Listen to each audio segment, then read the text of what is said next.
ଶିବରାତ୍ରି ବେଳେ ମା ପାର୍ବତୀ ଭକ୍ତିରେ ବସିଥିଲେ ଏବଂ ଭଗବାନ ଶିବ ତପସ୍ୟା କରୁଥିଲେ। କିନ୍ତୁ କଳିଯୁଗର ପ୍ରଭାବ ଏତେ ବଢ଼ିଯାଇଛି ଯେ ଶିବରାତ୍ରିକୁ ମଧ୍ୟ ଲୋକେ ଭୁଲି ଯାଇଛନ୍ତି। ଏହି ସମୟରେ ନାରଦ ମୁନି ତାଙ୍କର ପରିଚିତ ଶବ୍ଦ ନାରାୟଣ ନାରାୟଣ କହି ସ୍ୱର୍ଗଲୋକକୁ ଆସିଲେ।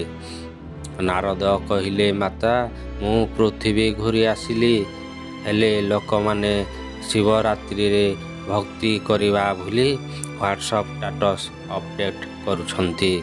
ଭିତରେ ଥାଇ ଭଗବାନ ଶିବ ନାରଦ କଥା ଶୁଣିଲେ। ତାଙ୍କର ତୃତୀୟ ନେତ୍ର ଖୋଲି ତାଙ୍କ ଭକ୍ତମାନଙ୍କ ଭକ୍ତି ଦେଖିଲେ।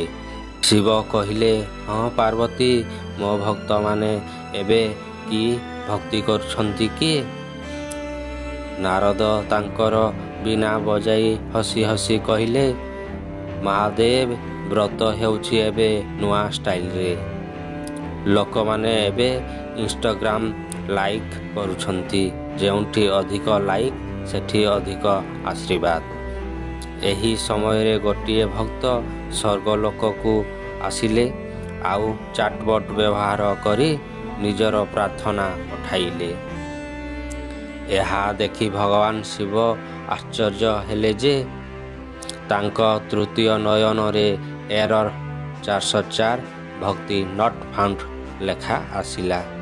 ମା ପାର୍ବତୀ ହସି ହସି କହିଲେ, ମହାଦେବ, ଏବେ ଭକ୍ତମାନେ କେବଳ ଭକ୍ତି ନୁହେଁ ଆଉ ଏକ ବର ମାଗୁଛନ୍ତି।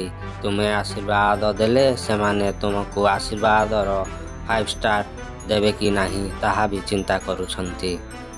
ଏହି କାହାଣୀର ଏପିସୋଡ୍ 2ରେ ଆଉ ଅଧିକ ଅଜବ ଅଜବ ଘଟଣା ଘଟିବ। ଦେବକଥା ଚ୍ୟାନେଲକୁ ସବସ୍କ୍ରାଇବ୍ କରି ରଖିଥାନ୍ତୁ ଏବଂ କାହାଣୀକୁ ଲାଇକ୍, କମେଣ୍ଟ, ସେୟାର କରନ୍ତୁ। ନମସ୍କାର।